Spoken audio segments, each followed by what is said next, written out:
o real valor de seus adversários. Todavia, ainda há mais, e aqui tocamos no lado fraco, no ponto mais delicado e mais sensível de nossa civilização, que a torna sempre precária e instável, pois enquanto existir tal causa, violentas correntes poderão originar-se no seio da humanidade, destruindo a laboriosa obra dos séculos. Queremos nos referir à ausência de elementos reais sobre a finalidade da vida humana e de sua continuação no além. Pensamos na ineficácia do ensino quanto às leis superiores, principalmente a lei da consequência dos atos que recai, automaticamente, sobre nós, traçando o caminho de nossos destinos. Na igreja ou na escola, só encontramos hipóteses sobre esses pontos fundamentais, noções vagas e confusas, sem apoio em nenhuma demonstração real, em nenhuma prova concreta. Entretanto, faz mais de meio século que o espiritualismo experimental lança e proclama, para todos os quadrantes, as bases de uma doutrina clara e precisa, resultante das relações estabelecidas, em todas as partes do mundo, com os nossos parentes e amigos já mortos. Essa doutrina, confirmada por incontáveis provas de identidade, fornecidas pelas entidades comunicantes, proporciona ao homem o critério de certeza que até agora não havia conseguido. Ora, qual foi a aceitação que essa revelação providencial e regeneradora recebeu? As igrejas fizeram tudo para abafá-la e as escolas só lhe votaram indiferença ou desprezo. Sem o esclarecimento necessário para iluminar sua estrada, sem o fio de Ariadne para guiá-lo no labirinto da vida, exposto às contradições dos maus pastores, o homem deu livre expansão às paixões e aos desejos incontidos que lhe tumultuavam a alma, daí resultando os desastres e as catástrofes que se multiplicam e as espantosas revoluções que agitam fortemente o mundo. Envolvida pelo sombrio e grosseiro misticismo que lhe é próprio, a Alemanha se mostrou particularmente refratária à nova corrente de ideias. Ali os estudos psíquicos são muito pouco considerados e o imperador lançou suspeita sobre todos os seus funcionários que se interessavam pelo assunto. Caso o sinistro imperador houvesse conhecido melhor as condições da vida no além, familiarizando-se com o mundo dos espíritos, se soubesse o que aguarda a cada um de nós e o que aguarda a ele mesmo depois da morte, teria assinado o decreto de mobilização do exército alemão, na trágica noite que iria desencadear sobre a Europa um tufão sem igual.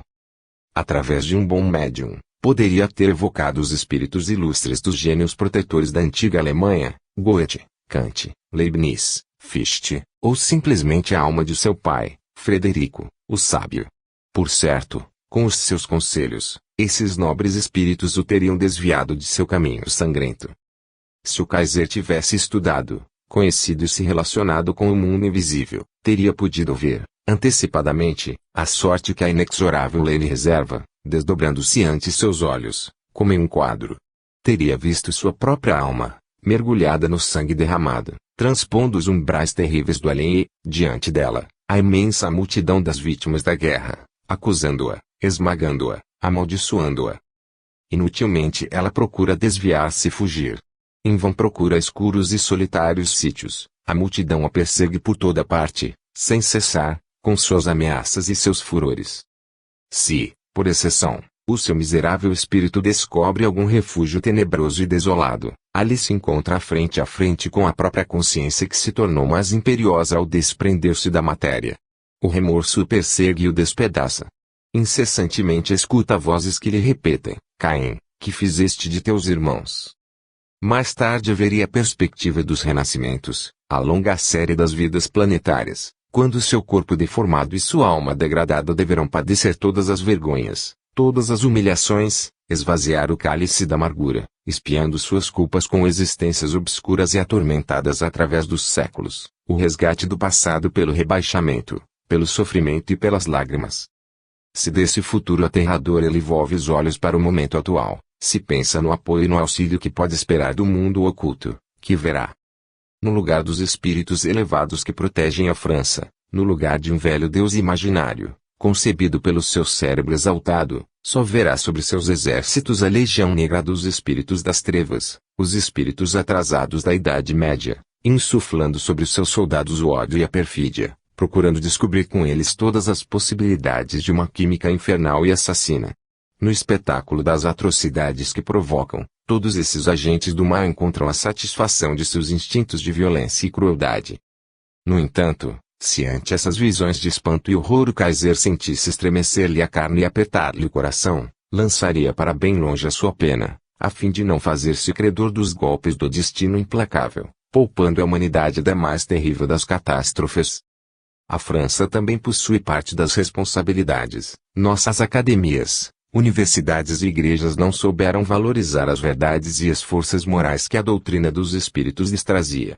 Recusaram a mão que, do alto desde 50 anos, lhes era estendida a fim de conduzir nosso país para uma fonte fecunda e regeneradora. Quais têm sido as consequências de seus ensinos complexos e contraditórios sobre a vida atual?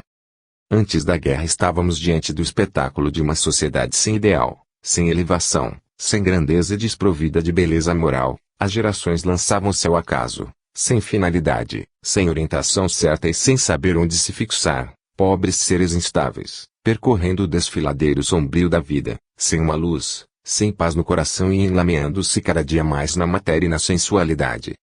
O homem consumia todas as suas forças para assegurar sua vida material e só ouvia, muito fracamente, a voz da alma, que também reclama seu alimento.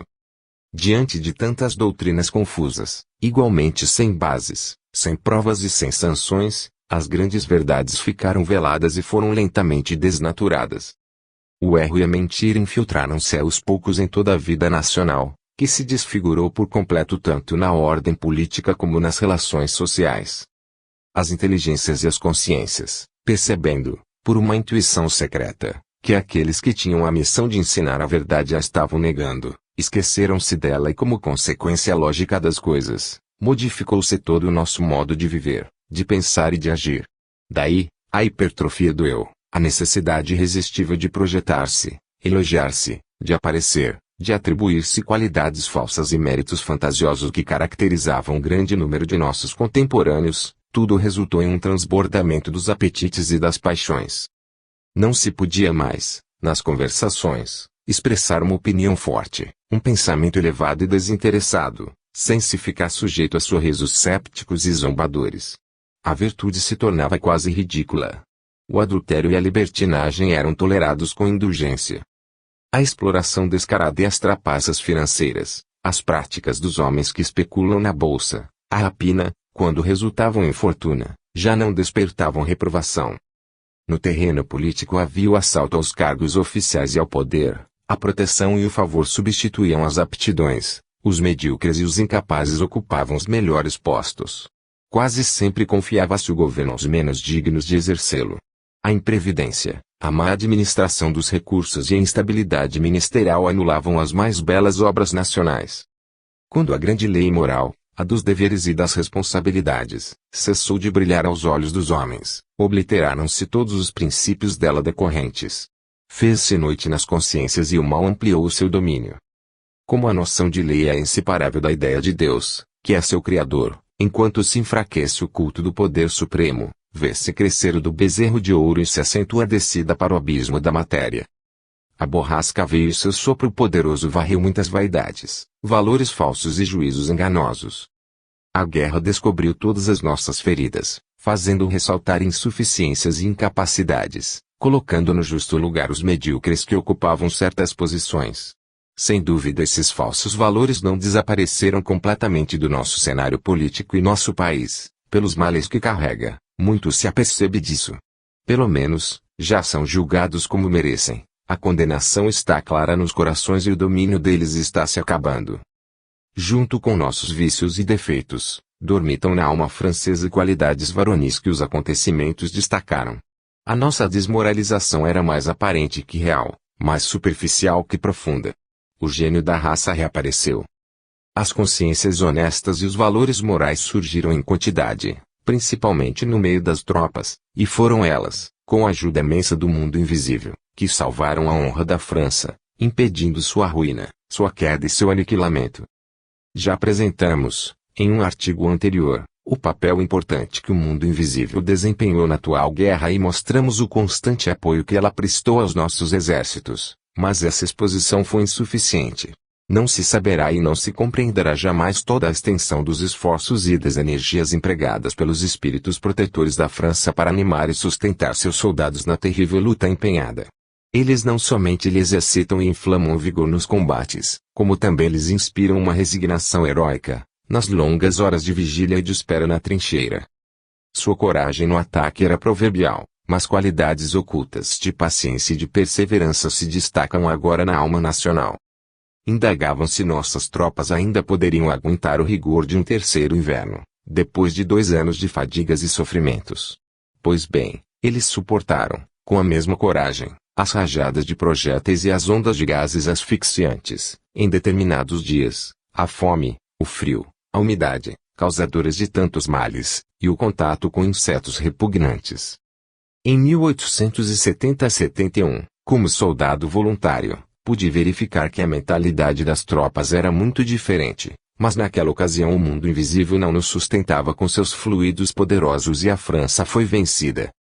Ao rubro fulgor dos fatos, como já afirmávamos, surgiram todas as nossas misérias morais, a fraqueza de caráter e das consciências, tudo quanto era vão, artificial e enganador em nossa sociedade.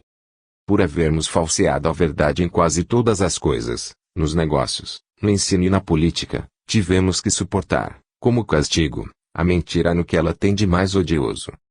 O imperador alemão não parou de mentir, com nosso prejuízo, diante do universo, invocando o nome de Deus.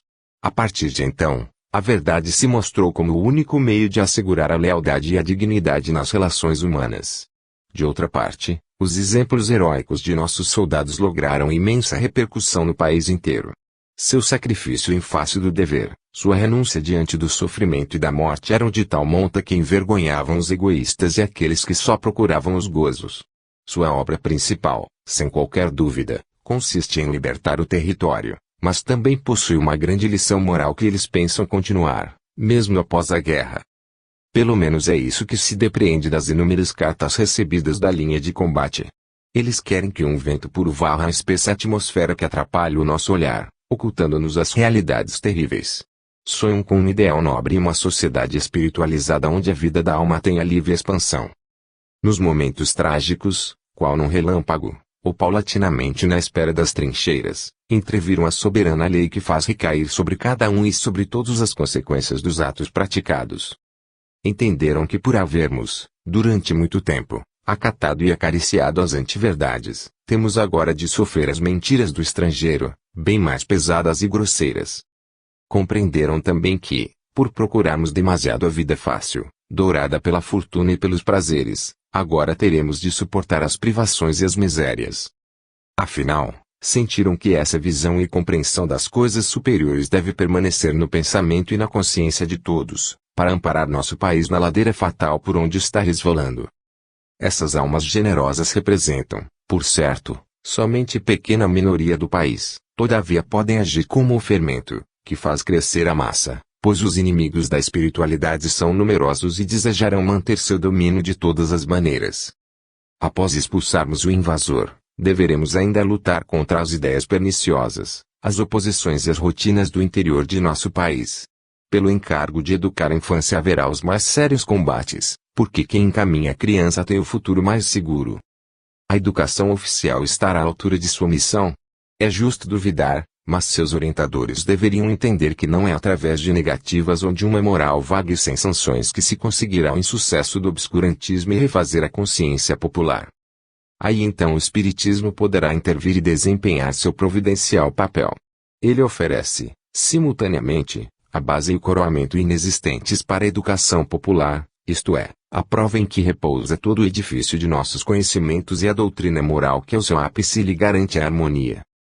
Todavia, não está na sorte dos divinos enviados o fato de serem desprezados e zombados. Assim, o espiritismo não foge a esta regra, entretanto a sucessão dos testemunhos e a adesão de eminentes homens, que lhe dão, aos poucos, um lugar na ciência inglesa, certamente terminarão impressionando o nosso país. Chegar-se a aceitar a sobrevivência da alma e seu progresso pelas reencarnações, tal como se aceitam todos os axiomas científicos como, por exemplo, o movimento da Terra, sem que, entretanto, tenha havido uma verificação pessoal. Enquanto aguardamos essa época, cabe principalmente a nós, aos pais e aos chefes de família, velar para que a inteligência e a consciência das crianças não sejam falseadas por um mau ensino, destituído de nobres princípios. Terminada a guerra, as coisas permanecerão como dantes. Com o irresistível trabalho dos acontecimentos, haverá um esforço mental em muitos espíritos, varrendo-se muitos preconceitos e pontos de vista errados, sendo prudente não nos desesperarmos de nada, nem de ninguém. Na verdade, quantos pensamentos estarão libertos da prepotência que até pouco tempo suportavam? Quantas consciências, balançadas profundamente, abandonarão os artifícios e as convenções infantis que atrapalhavam seu voo para uma luz mais viva? Parece que a vontade divina consiste em que o mundo se reforme e se regenere por meio da dor.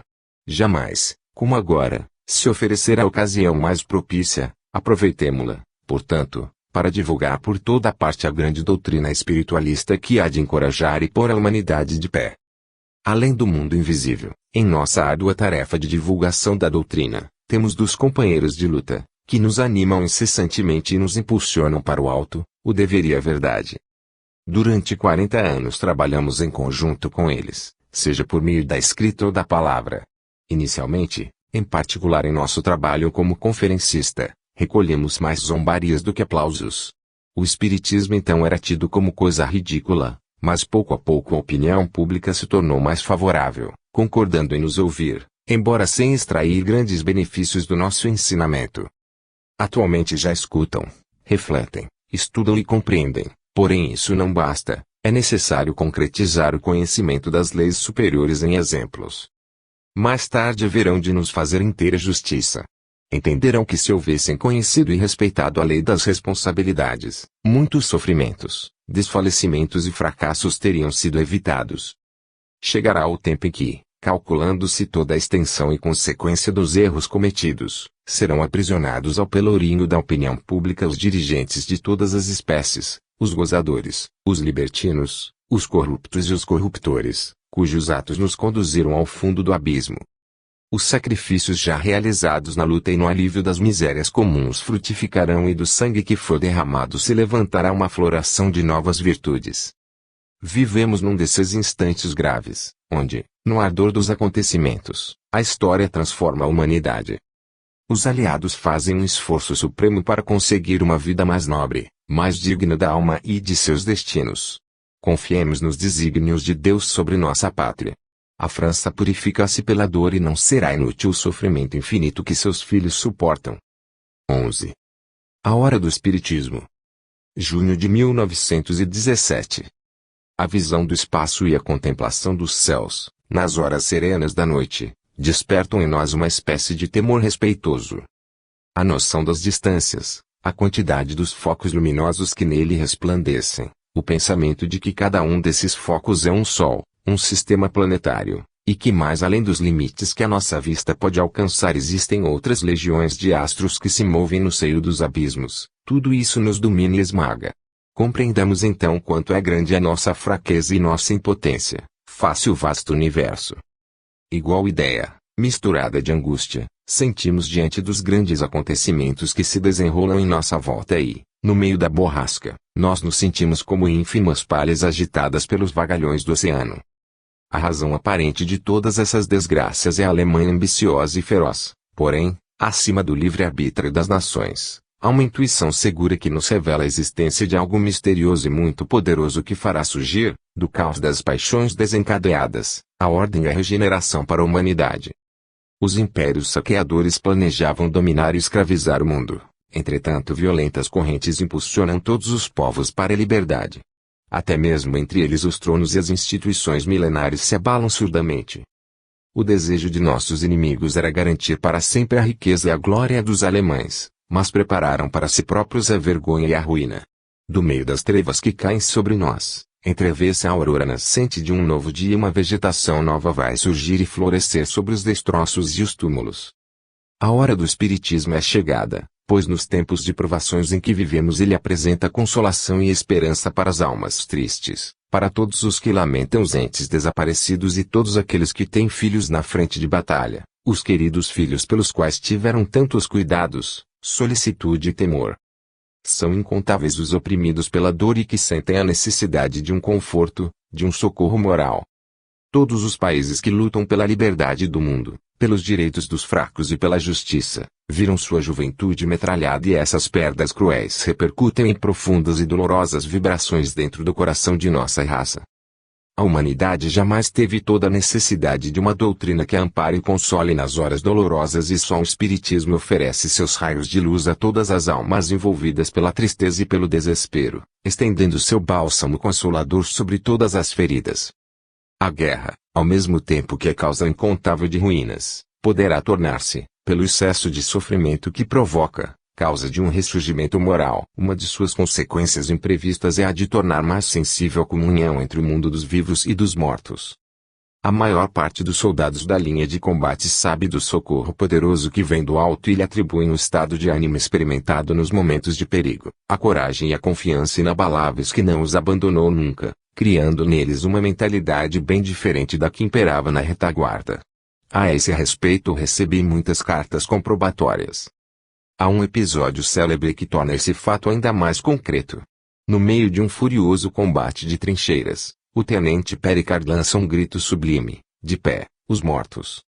Em sua carta a Maurice Barrès, ele explica o significado dessas palavras. O grito não é só meu, mas de todos nós. Quanto mais identificarem o meu papel com o da multidão dos soldados, mais se aproximarão da realidade. Tenho a certeza de que fui apenas um instrumento nas mãos de um poder superior. Encontra-se tal sentimento em muitos de nossos contemporâneos, começa-se a compreender que há dois mundos no nosso.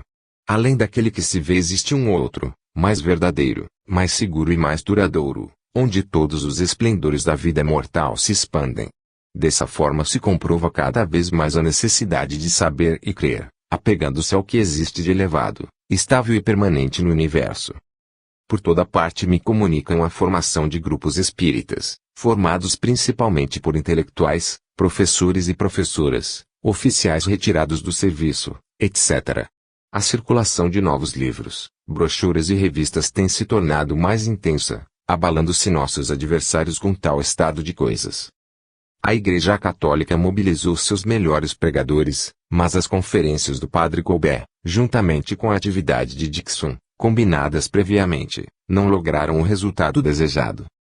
A tese sobre a intervenção do demônio e os artifícios de Dixon provocaram risos dos seus ouvintes, despertando a curiosidade do público e atiçando seu desejo de estudar nossa doutrina e experimentar os fenômenos que obtemos. Dessa forma, nossos contraditores, em sua malevolência, marcharam contra o que se haviam proposto, desejando sufocar a verdade, só conseguiram dar-lhe mais liberdade. Há mais ou menos 50 anos, o bispo de Barcelona mandou incinerar em praça pública os livros de Allan Kardec que só conseguiu chamar a atenção para o espiritismo. Naquele tempo os espíritas espanhóis eram raros, porém hoje a Catalunha é uma das regiões do mundo onde os espíritas são mais numerosos. Por seu turno, a Inglaterra nos mostra um grande espetáculo, a iniciativa, a pertinácia e o espírito de continuidade que ela consegue para a guerra. Também são encontrados na área científica, na pesquisa metódica das causas e efeitos dos fenômenos mediúnicos. Suas sociedades de estudos psíquicos são as mais bem organizadas e as que conseguem os melhores resultados. Os sábios ingleses que se declararam favoráveis ao espiritismo já formam uma verdadeira pleiade, bastando citar o nome de Oliver José Plodige que, nesse momento, brilha com vivo fulgor. Após notáveis discursos ele acaba de publicar um livro sobre o seu filho Raymond, morto em Flandres, e acerca das manifestações espíritas ocorridas depois da morte do jovem oficial. Essa obra causou profunda sensação em toda a Inglaterra trazendo para nossa causa muitas almas que a guerra submeteu a provas cruéis como a perda de seus entes queridos durante as batalhas. Devemos, em grande parte, aos ingleses, a vitória definitiva do espiritualismo no mundo. Todavia não podemos ser injustos para com nossos próprios sábios. É verdade que a ciência francesa foi por muito tempo hostil aos trabalhos psíquicos, ocupando-se deles apenas para modificá-los e lhes atribuir causas fantasiosas. Todavia apareceram clarividentes, precursores no seu meio, mostrando-lhe o caminho certo. À sua frente encontramos o notável astrônomo Camille Flammarion e depois dele o professor Charles Richet, o diretor Boirac e o advogado J. Maxwell. Não esqueçamos aqueles que já se transferiram ao além e continuam nos ajudando, o coronel de Roches e o Dr. Paul Gebier. Com seu exemplo e influência crescente das afirmativas provenientes do outro lado do Canal da Mancha, é impossível que nossos sábios não abandonem sua indiferença e sua rotina, entrando francamente no terreno da experimentação leal e sincera. É a voz do povo que a isso os conclama, exigindo a sua parte de verdade e de luz.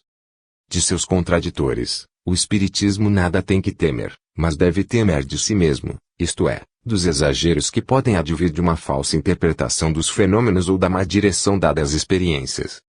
Ao mesmo tempo em que nossas crenças se espalhavam e se difundiam, apareceram sérias dificuldades. Como milhares de almas consoladas e reconfortadas, chamadas para o sentimento de uma vida mais elevada e para a noção dos deveres e das responsabilidades, havia casos de obsessão, de exaltação e desordenações mentais e, por vezes, gritos de alarme chegaram até nós em razão desses fatos. O Espiritismo possui perigos, assim como todas as forças da natureza. Tudo quanto é poderoso para o bem pode tornar-se poderoso para o mal, conforme o uso que dele se faça. Certos críticos só vislumbram os maus aspectos do Espiritismo e exageram em combatê-los, não levando em consideração a benéfica influência que emana de sua doutrina e dos seus ensinamentos. Compete aos espíritas esclarecidos desmascarar esse procedimento, fazendo justiça à nossa causa e pondo em relevo seu nobre e elevado caráter. O bem e o mal, tanto no mundo invisível como no nosso, equilibram-se e lançam sua ação sobre os homens que a provocam ou atraem. O sério estudo do Espiritismo depende de certas qualidades: espírito culto, juízo seguro, autodomínio, perseverança incansável, não nos esquecendo de que só pesquisa dos fenômenos e a paixão e preferência pelos fatos psíquicos, sem o seu complemento moral, são apenas uma profanação da morte. O Espiritismo não é apenas uma ciência, é também uma revelação, uma obra de verdade e de luz, falando simultaneamente à inteligência e ao coração. Ele tem, como um edifício, seus sucessivos andares. Seus alicerces repousam na rocha sólida dos fatos criteriosamente examinados e constatados. Em seus porões os espíritos inferiores se alegram com os fenômenos vulgares, em ambiente marcado pelas obsessões, alucinações e a tendência para as fraudes e trapaças. Porém, à medida que subimos para os andares superiores, vão surgindo as manifestações intelectuais e as mais puras revelações. As atividades das almas elevadas se realizam nos lugares mais altos que, como as torres pontiagudas de uma catedral, se lançam para o azul infinito. Cada um, no Espiritismo, se coloca no lugar da preferência e do adiantamento de seu espírito. Uns se apegam só aos fatos, que são apenas a sua superfície, outros preferem o fruto, isto é, sua filosofia e sua moral. Principalmente nesse sentido é que o Espiritismo está conclamado a representar um papel regenerador, porque sua doutrina atende a todas as necessidades do pensamento e preenche todas as dúvidas do conhecimento, resolve os enigmas da vida, os problemas do mal e do sofrimento. Nesses tempos de provações e desordem, dá-nos confiança no futuro, mostra-nos que o universo é dirigido por leis harmônicas e que a última palavra, em todas as coisas, cabe sempre ao direito e à justiça. Proporciona também à existência uma razão de ser e uma finalidade, conquistar a verdade, a sabedoria e a virtude. Ele nos conforta em nossas desilusões e nossos fracassos com a explicação de que, se o bem é quase sempre ignorado neste mundo, pelo menos reina, sem restrições, nas elevadas esferas que temos de alcançar um dia. Afasta os espíritos das preocupações egoístas e materiais e das atividades estéreis, mostrando-nos o real objetivo de nossa vida. Consta, portanto, de uma tarefa essencial para reestruturar o homem interior, sem o qual qualquer reforma social seria inútil ou precária. O valor de tais soluções aparecerá aos nossos olhos no dia em que, depois da guerra, se desejar criar um objetivo nacional, fazendo-o introduzir-se na alma francesa por meio de uma educação popular, pois qualquer nação está ameaçada de morrer moralmente, quando está desprovida de um ideal que inspire e oriente nas horas difíceis. Foi o caso da França e a razão de sua passageira queda. Já podemos calcular quanto o sombrio e feroz ideal alemão foi gerador de poder e energia, fundamentando-se em ideias falsas que só podiam acabar na queda e no fracasso. No lugar das nobres qualidades morais, que formam a verdadeira civilização, ele desenvolveu na alma alemã orgulho, arrogância e crueldade. A tal doutrina do super-homem que pretende dominar toda a terra, não obedecendo senão às próprias leis, a Alemanha buscou em seus filósofos materialistas. foi intoxicada por seu ensino nas universidades, por meio de uma falsa cultura que, em verdade, era somente a negação do que existe de mais nobre e mais sagrado na humanidade. Os graves acontecimentos que se passaram são a pedra de toque que garante avaliar os homens e as coisas, as teorias e os sistemas. Ao vento do tufão, o que havia de convencional, de fictício e de mentiroso se dissipou, sobressaindo, em sua beleza ou em sua feiura, toda a verdade. Podemos avaliar o alcance das diversas doutrinas, se não por seus princípios, pelo menos por suas consequências, e o ideal germânico provocou indignação e horror na consciência mundial. Quanto a nós, a indiferença e a incredulidade, resultantes do ensino oficial, se revelaram insuficientes nos dias de provações. As doutrinas do orgulho e do terror mostraram a sua nulidade. Crenças abandonadas e desprezadas se mostraram, ao contrário, plenas de consolação e de esperança, capazes de alentar os corações e reerguer as almas esmagadas pelo peso da dor. O Espiritismo nos leva às grandes tradições de nossa raça, embelezadas ainda pelas conquistas da ciência e pelo trabalho dos séculos. Ao domínio por meio da força bruta, da expoliação e do assassinato, o Espiritismo opõe a liberdade e a fraternidade das almas, em paz e harmonia. 12. Autoridade e liberdade. 1. Julho de 1917. Já faz 3 anos que estamos assistindo a um dos maiores dramas da história. 2 mundos, ou melhor, 2 grandes princípios, autoridade e liberdade, entrechocam-se, estremecendo a terra inteira. Debaixo da anarquia aparente, no meio do caos das paixões, estão em atividade forças criadoras, trabalhando para uma nova ordem. A consciência do mundo se desenvolve e se afirma por intermédio das humilhações que recebe. Através das vicissitudes dos tempos o homem se encaminha para uma forma de vida mais completa, o ideal se realiza e a marcha para o absoluto continua. Os acontecimentos históricos mais importantes são apenas uma revelação dessa luta, ora surda, ora violenta, entre o espírito de dominação e os esforços tentados para a conquista da liberdade. No seu aparecimento, o cristianismo não foi apenas um grande movimento religioso, porque, convocando todos os homens, até os escravos, para os bens celestes, tornava-os iguais perante Deus e perante as leis deste mundo. Graças a isso os pequenos e os deserdados o abraçaram com ardor. As primitivas comunidades representaram a forma mais completa do socialismo cristão. Será um efeito da lei dos refluxos.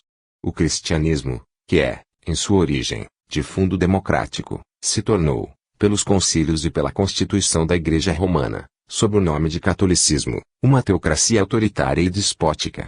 O domínio temporal do padre é o mais pesado de todos os jugos, pois oprime, simultaneamente, o corpo e o espírito, impõe dogmas, recusados pela razão, exigindo que sejam considerados verdadeiros. O poder dos papas dominou a Europa durante séculos, anulando a vida do pensamento e dobrando o Ocidente com a ameaça do inferno ou da excomunhão. Depois veio a Reforma, que entreabriu as portas do penumbroso cárcere, dando à alma um pouco de ar e de luz. A Revolução Inglesa de 1688 e, um século depois, a Revolução Francesa constituem uma terceira grande etapa para a liberdade. Apartando-se os erros e os excessos perpetrados, o sangue derramado nesses lamentáveis acontecimentos, é preciso reconhecer-se que as ideias então surgidas germinaram e se expandiram em fartas messas democráticas. Inicialmente as campanhas de Napoleão e, depois, a guerra atual, se constituíram em regressos ofensivos da autocracia, porém a tentativa orgulhosa de Guilherme II para dominar o mundo parece que vai terminar, por ironia do destino, na definitiva libertação dos povos. Na guerra atual, os elementos que se confrontam têm um caráter mais marcante do que nos conflitos anteriores, pois não se trata mais de uma luta de raças, de línguas ou de religiões, tanto nos conflitantes como nos neutros, 2 partidos se erguem um contra o outro. De uma parte, encontram-se todos os fermentos do absolutismo monárquico-clerical, todos quantos se apegam ao espírito de casta e às tradições da autoridade sob todas as formas, administrativa, militar e eclesiástica, todos os que admiram, sem reservas, o imperialismo alemão, suas instituições, sua organização sábia, sua forte disciplina e seu sistema educativo. Do outro lado se colocam todas as pessoas e as coletividades desejosas de independência, revoltadas contra a opressão e a falsa infalibilidade, colocando acima de tudo o direito dos povos e da justiça social. O entusiasmo que alguns têm pelos impérios centrais, por outros é reservado para a França, considerada como a campeã da liberdade do mundo e que, perante seus olhos, se ofereceu em sacrifício pela salvação das nações. A esse respeito, são expressivas as opiniões e os testemunhos que nos chegam de todas as partes do globo e nosso país já começa a ser indenizado pelas humilhações e fracassos sofridos durante os 50 anos. À medida que a verdade se espalha, as causas reais e as responsabilidades dessa guerra aparecem mais claramente. A opinião e a consciência das Américas tornam-se cada vez mais favoráveis à França. O apoio e a ajuda recebidos são acrescidos pela simpatia. O drama inicial, o assassinato de Sarajevo, do arquiduque da Áustria, Francisco Ferdinando, e de sua esposa, a princesa de Hohenberg, permanece envolto em um mistério e ainda não se conhecem seus verdadeiros instigadores. Porém, quaisquer que eles sejam, a brutal agressão contra uma Sérvia disposta a todas as concessões permanecerá como um ato odioso. A declaração de guerra à França por motivos falsos e pueris, inventados sem motivo, e principalmente o atentado contra uma Bélgica inocente, apesar de solenes compromissos assumidos, o caráter de ferocidade que os alemães imprimiram à luta, o sacrifício dos pequenos povos vencidos por ela, tudo isso determinou um sentimento universal de reprovação e horror. Caso tais fatos inqualificáveis não tivessem ocorrido, nem a Inglaterra, nem a Itália e nem os Estados Unidos se teriam envolvido na luta, e a França teria de suportar sozinha a investida formidável dos alemães. Existe, portanto, um elemento moral de fundamental importância, parecendo que nessa luta, onde as forças materiais conseguem seu máximo poder, serão as forças imponderáveis que darão a última palavra. Neste mundo de ferro, onde o método de esmagamento parecia soberano, a lei moral reaparece e o direito recupera sua força. Aqueles países que acreditam estar com a verdade e a justiça, que disso se acham compenetrados e que conseguem fazer com que todos participem desse sentimento, podem contar com uma solução favorável do conflito. Ao contrário, há muito tempo a incerteza, quanto à legitimidade de sua causa, vem se infiltrando na alma alemã. Nos povos do além-Reno, aparece a certeza de que chefes orgulhosos e cegos os obrigam a sacrifícios rudes e privações duras, sem compensação alguma. Pouco a pouco os gritos de vitória se transformam em maldições. O Kaiser vê erguer-se contra ele o fantasma da revolução. Os espectros da abdicação, da fome e da ruína rondam suas noites. Por sua vez, a situação da Rússia tornou-se um problema aflitivo, pois o poder dos czares, carcomido pelas intrigas alemãs e pela traição, desmoronou diante do impulso robusto do povo. O colosso de pés de barro despedaçou-se em poucos instantes, nascendo uma nova democracia. Saberá ela organizar-se, disciplinar-se, estabelecer-se em bases sábias e permanentes ou, caindo na demagogia e no anarquismo, determinará a desagregação daquele vasto império. As desconfianças e paixões que reinam nos meios políticos, o estado de insubordinação do exército, justificam todos os receios. A crise russa, realmente, é de autoridade e de liberdade, e não basta conquistar a liberdade, é preciso maturidade para saber praticá-la. No perpétuo conflito das coisas do mundo nenhum desses princípios, autoridade e liberdade, é vitorioso a não ser com o prejuízo do outro. Quando não se alcançam a paz e a harmonia social pelo entendimento, com um acordo perfeito das duas forças, unidas equilibradamente, uma das duas prevalece quase sempre, com prejuízo da ordem e da atividade individual. A excessiva liberdade gera anarquia que, por sua vez, traz consigo o despotismo. A humanidade, então, se agita num círculo vicioso, por falta de sabedoria e de equilíbrio moral. Alguns povos pequenos, como a Suíça, a Noruega e a Dinamarca, se aproximam notavelmente desse perfeito acordo entre a autoridade e a liberdade, sob diversas formas, monarquia ou república. Neles, a instrução geral, um sentimento religioso elevado e uma forte educação popular favoreceram a prática daqueles meios, mas o mesmo não acontece nos grandes estados, onde as paixões políticas, a ambição e o desejo de expansão e de dominação mundial monopolizaram as forças vitais em prejuízo da paz interior e do legítimo progresso. Então, onde buscar um exemplo, um modelo e uma regra certa para conseguir a estabilidade e o equilíbrio das instituições humanas? Só um estudo da vida invisível nos poderá tornar conhecido um mundo em que a autoridade e a liberdade se combinem e se completem harmonicamente. As revelações dos Espíritos nos mostram, claramente, a existência, no além, de uma hierarquia de poderes e de inteligências que vão se escalonando até Deus. Mas essas revelações também nos ensinam que, na vida espiritual, todos os seres gozam de uma liberdade proporcional ao seu estado de adiantamento. A hierarquia das almas é sempre relacionada com os seus méritos, não sendo possível nos enganarmos a esse respeito porque sua irradiação é a característica de sua elevação moral. Na medida em que o espírito galga os degraus da vida celeste, torna-se mais brilhante, mais luminoso e sua vontade se impõe magneticamente, aumentando com seu poder de radiação. Assim, permanecemos longe das condições da pobre sociedade terrena, onde é tão fácil a velhacaria, o vício e a mentira, que se dissimulam sob aparências bem cuidadas, maneiras sedutoras ou a palavra fácil. Enquanto as organizações sociais não estiverem em adequação com as leis do espaço, a perturbação, a desordem e a confusão permanecerão na Terra. Na vida universal tudo se regulamenta para a evolução. Cada uma de nossas encarnações terrestres e cada uma de nossas existências planetárias é uma etapa de nossa caminhada eterna. Viemos do infinito aos mundos materiais para prosseguir em nossa educação e depois voltaremos para a vida espiritual, estando assim sujeitos a recomeçar a vida terrena até que os progressos necessários se realizem. A ordem social deve, portanto, estar organizada de modo que faculte a cada um de nós a maior soma de resultados do ponto de vista evolutivo. Sendo bastante variadas as situações das almas, as condições sociais também devem sê-lo, igualmente. As condições elevadas são relativamente raras, pois são perigosas para o espírito encarnado na Terra rodeado com as tentações da riqueza e do poder e cujo orgulho elas provocam.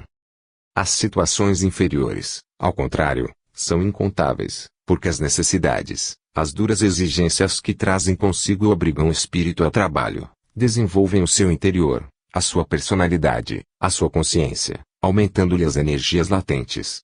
Dores físicas e da alma, necessidade do trabalho, domínio da matéria, da doença e da morte, eis os meios pelos quais o espírito consegue compreender as rígidas disciplinas e praticar a lei do dever. A vida terrena é o crisol, onde a alma se transforma e se aparelha para as grandes missões futuras. A nossa existência atual, considerada isoladamente, parece obscura e sem sentido para a maior parte dos homens. Todavia, se a examinarmos em seu conjunto, relacionada com a que a precedeu e com a que a seguirá, ela se nos apresenta como um esplêndido campo, onde o ser constrói seu destino, edifica sua crescente personalidade, chegando a tornar-se totalmente livre, ao dominar o mal e vencer os maus instintos. Em face das visões de horror que a guerra apresenta aos nossos olhos, diante dos milhões de túmulos cuja terra recém-revolvida ainda desnivela as planícies da Europa, ante os pedaços enegrecidos de parede, únicos vestígios das inúmeras aldeias que ainda ontem ressoavam com os ruídos da vida campestre, com o alegre som dos campanários e com os saudáveis risos das crianças, convence afirme que o homem, na sua essência, é imortal e que se recorde que, vicissitudes, prazeres, provações e dores, tudo contribui para nosso progresso e elevação. Acima dessas cenas de tristeza e de luto, a vida invisível prossegue em sua serena majestade. Vivos ou mortos, somos arrebanhados pela grande força evolutiva para uma vida melhor, no seio do universo ilimitado e da divina harmonia. 2. Agosto de 1917. Retornemos ao problema da liberdade, cuja noção está marcada na consciência individual e, sob o nome de livre-arbítrio, designa o privilégio que o homem tem de decidir-se em um sentido determinado e orientar seus atos para o bem ou para o mal, sendo que a ideia de responsabilidade é inseparável da ideia de liberdade. Se fôssemos apenas máquinas dirigidas por forças cegas, autômatos regidos pelo acaso, seríamos irresponsáveis, sendo impossível qualquer sanção à nossa conduta. A sociedade ficaria sujeita a todos os ventos da paixão, a todos os apetites e cobiças. A teoria do determinismo, que renega o livre-arbítrio e a responsabilidade, é funesta em suas consequências, porque corrói os alicerces de toda a lei moral e destrói tudo o que constitui dignidade, altivez e nobreza do caráter humano. Ao preconizar uma indulgência mórbida para com os desequilibrados, os viciosos e os criminosos, o determinismo põe obstáculos a qualquer tipo de repressão, favorecendo e alentando todos os abusos e excessos. A ele se pode atribuir, em grande parte, o enfraquecimento e a decadência em que se encontrava nosso país antes da guerra. Por uma estranha contradição, muitas vezes vimos homens, que na política eram adeptos das mais amplas e completas liberdades, rebater, sem embargo, o princípio de liberdade inscrito em nós. Esperamos que as duras lições da guerra lhes tenham aberto os olhos e que agora abandonem ideias perigosas, condenadas por todos os espíritos elevados. Não é por acaso que conseguimos o livre-arbítrio ao nascer. Não é a liberdade o que nos espera com a chegada a este mundo, porém a servidão, servidão material, servidão das necessidades, cuja lei imperiosa nos obriga ao trabalho, ao esforço, adquirindo e desenvolvendo a própria liberdade. Um olhar em nosso derredor apresenta-nos a infinita variedade das vontades e da liberdade concedidas a cada um. Somente o Espiritismo e as reencarnações podem explicar esses contrastes e anomalias aparentes. As almas frágeis, curvadas ao peso da matéria, sujeitas a todos os desfalecimentos, são espíritos jovens, nascidos recentemente para a vida que ainda não souberam avaliar as forças ocultas que possuem. Ao contrário, as almas fortes, que conseguiram alto grau de progresso, possuem numerosas existências de lutas e sacrifícios, nas quais aumentaram seu capital de energia e retemperaram sua vontade. Entre estas e aquelas existem inumeráveis degraus que representam outras etapas a percorrer e através das quais o ser vê, paulatinamente, aumentar seu livre-arbítrio e recuar o círculo das fatalidades. A diversidade das situações se explica por si mesma, pois, em razão do seu livre-arbítrio, há almas que se adiantam mais vagarosamente e outras com mais rapidez. No começo de nossa trajetória a matéria nos oprime, domina e esmaga, porém, no momento em que a alma age-se elevado o suficiente, começa a dominar a natureza inferior, impondo-lhe seus desígnios. A educação por meio do trabalho e pela dor desenvolve nela qualidades e forças que a libertam dos laços e dos atrativos materiais. Ela se encontra, desde então, apta a ocupar lugar nas comunidades superiores, aprendendo a se conduzir sem o estímulo do aguilhão da necessidade. Junto com a plenitude de sua liberdade adquire a plenitude da sabedoria e da razão. Para que pudessem reinar, neste mundo, a paz e a justiça, seria necessário que nossas instituições se orientassem por aquelas que regulam a vida nesse universo invisível onde cada um está no lugar que lhe corresponde e todo ser recebe uma função adequada ao seu valor moral e aos progressos conseguidos. No entanto, vemos que na Terra tal não acontece. Nela os alicerces fundamentais de toda a ordem social, a autoridade e a liberdade, no lugar de se fundirem num todo harmonioso, se colidem e quase sempre se combatem. A autoridade torna-se perigosa se não está aliada ao mérito e ao saber. A liberdade não é menos quando se trata de homens violentos, ignorantes e apaixonados. Para cada um da nós a lei divina reserva uma série de provações e de trabalhos na medida das nossas necessidades evolutivas e das reparações que nossas vidas anteriores exigem, porém a lei humana ignora tudo isso. Outro erro fundamental de certos sociólogos é a preocupação de estabelecerem a igualdade entre todos os homens. Ela não existe na natureza nem na própria sociedade humana. Jamais se poderá impedir que homens ativos, previdentes, econômicos superem os indolentes, os imprevidentes e os pródigos. No fundo, a igualdade é a própria negação da liberdade e ambas se anulariam mutuamente caso a fraternidade não lhes atenuasse os efeitos antagônicos. É verdade que um poderoso movimento de democratização agita todos os países e os povos se voltam para a liberdade. Entretanto, já o dissemos, a liberdade política sem o valor moral, isto é, sem a sabedoria e a razão que a justificam, é uma conquista perigosa, porque o homem terreno coloca os seus direitos acima de seus deveres. Ele tem a liberdade de praticar o bem e pratica com maior frequência o mal, que recai sobre ele mesmo com todo o peso de suas consequências, daí as inevitáveis catástrofes, dilacerações, padecimentos e lágrimas. As lições da diversidade são necessárias, pois do fundo do abismo dos males a que nos arrasta a guerra vemos melhor nossos erros e faltas. Estão ressurgindo verdades que estavam esquecidas, fazendo resplandecer entre nossas angústias um raio do pensamento divino. O homem muitas vezes amaldiçoa a dor porque não lhe compreende a eficácia, mas o espírito que paira sobre o abençoa porque vê nela um instrumento de seu progresso. A dor é o único corretivo do mal que praticamos livremente. Se Deus houvesse eliminado o mal e a dor, como alguns filósofos propõem, nossa liberdade ficaria diminuída na mesma proporção e nossa personalidade se apocaria juntamente com nossos merecimentos. Deus nos permite desfalecimentos e quedas para que as consequências que acarretam sejam um meio de reerguimento. Assim, Da tormenta atual nosso país poderá sair moralmente engrandecido, mais sensato e prudente pelos efeitos da rude provação, e aureolado por uma nova glória. Todo sofrimento é uma purificação e a própria guerra, apesar dos horrores que produz, está revestida de uma trágica beleza, se considerada como uma obra de sacrifício. O que a história mais exalta é a memória dos que souberam sofrer e morrer, os heróis e os mártires, por exemplo. Não existe nada mais sublime do que nosso próprio sacrifício, em prol de uma causa justa e de uma nobre ideia.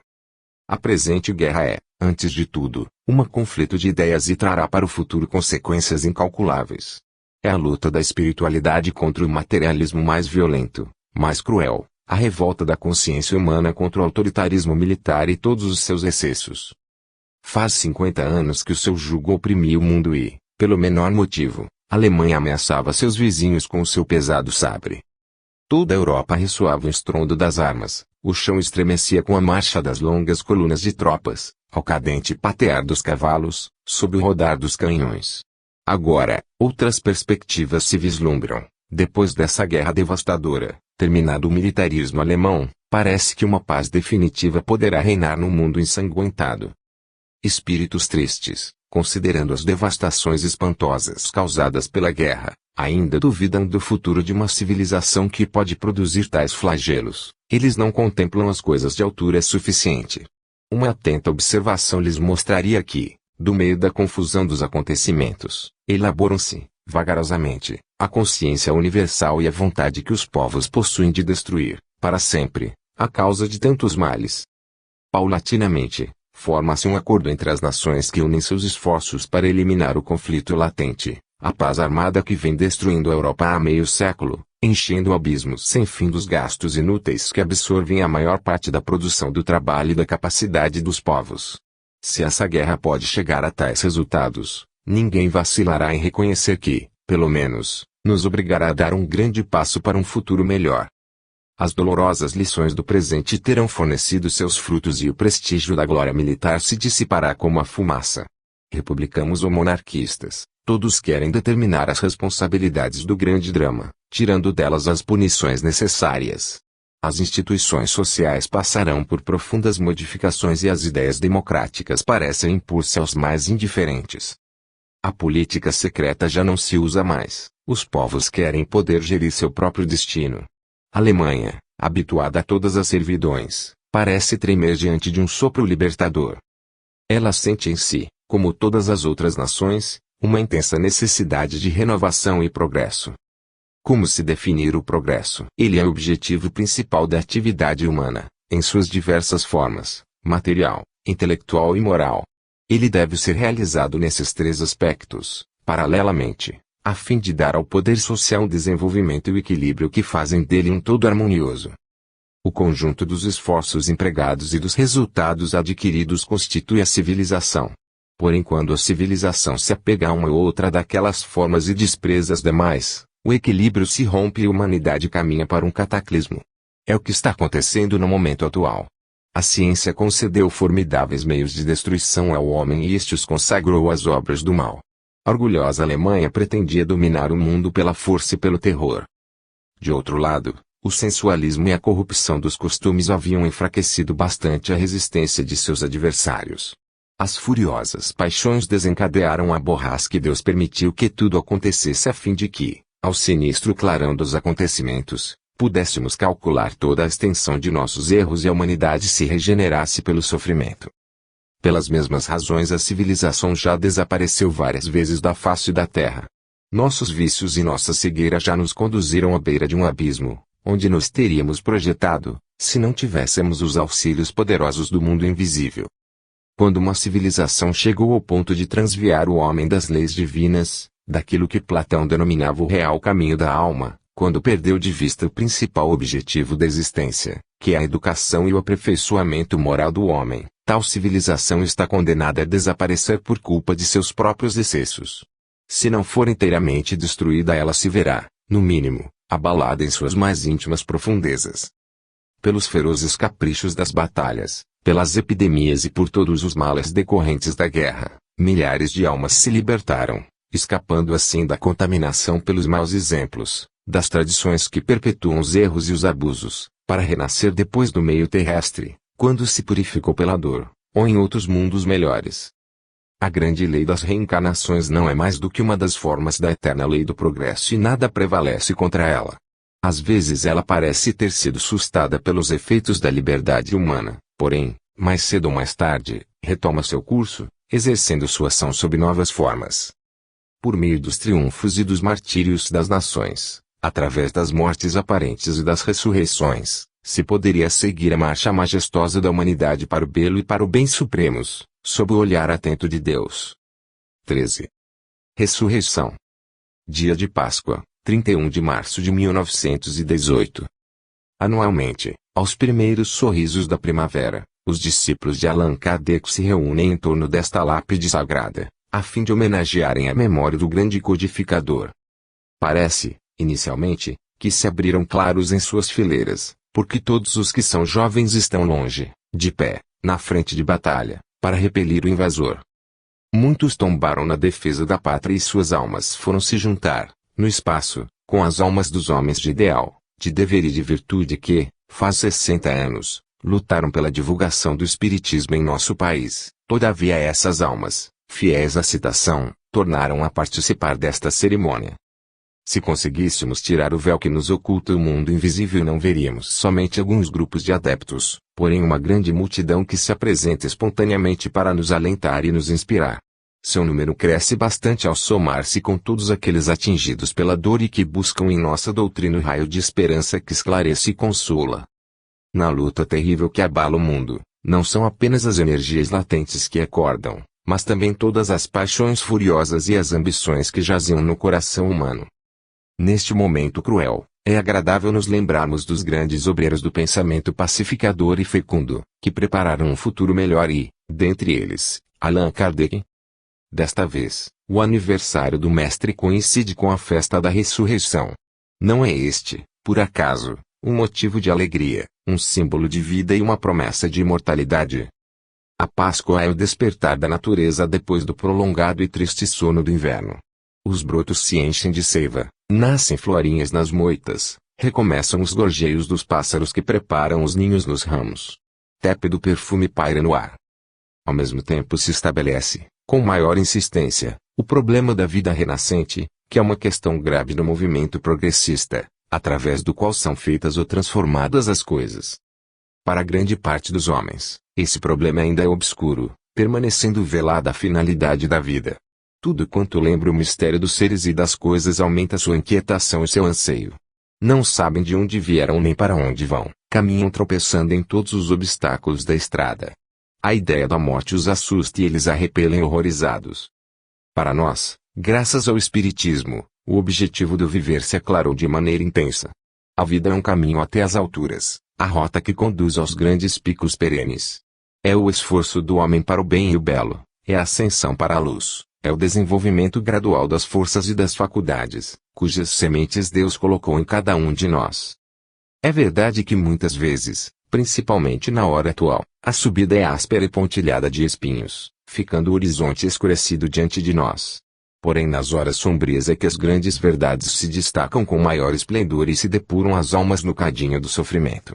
Pelo sacrifício e pela abnegação aumentam sua irradiação interior. Por intermédio de nossas existências terrenas, precárias, instáveis e dolorosas, construímos nosso espírito imortal e o grandioso edifício de seus destinos. A Páscoa é também a comunhão entre dois planos, o visível e o invisível, o terreno e o espiritual. Nesse ponto de vista, é o coroamento da obra de Jesus. O Cristo abrira, de par em par, as amplas portas que estabelecem o intercâmbio entre esses dois mundos, permitindo que se penetrassem reciprocamente. Sabemos que toda a vida de Jesus foi uma obra mediúnica da maior intensidade. Se ele agrupou, ao seu redor, homens simples e ignorantes para lhes entregar uma missão que exigia instrução e faculdades oratórias, foi porque descobrira neles as aptidões psíquicas que iriam convertê-los, depois que ele tivesse morrido, em intérpretes do além, inspirados pelo próprio pensamento e pela vontade. A ação dos profetas hebraicos, provocada por superiores influências, prosseguia e se estendia por toda a igreja cristã, tornando-se ela intermediária no mandato preparado pelas potências invisíveis. A manifestação da Páscoa e as aparições de Jesus que se seguiram são a nota importante, o centro dessa grande epopeia espiritualista. A igreja primitiva apresenta notáveis semelhanças com o movimento espírita atual. Sob o nome de profetas, os médiuns nela representavam um papel importante porque nas suas inspirações e discursos havia o grande sopro do além. A igreja, durante todo o tempo em que seguiu sendo intérprete das revelações sobre-humanas, foi assistida, protegida e, apesar dos erros e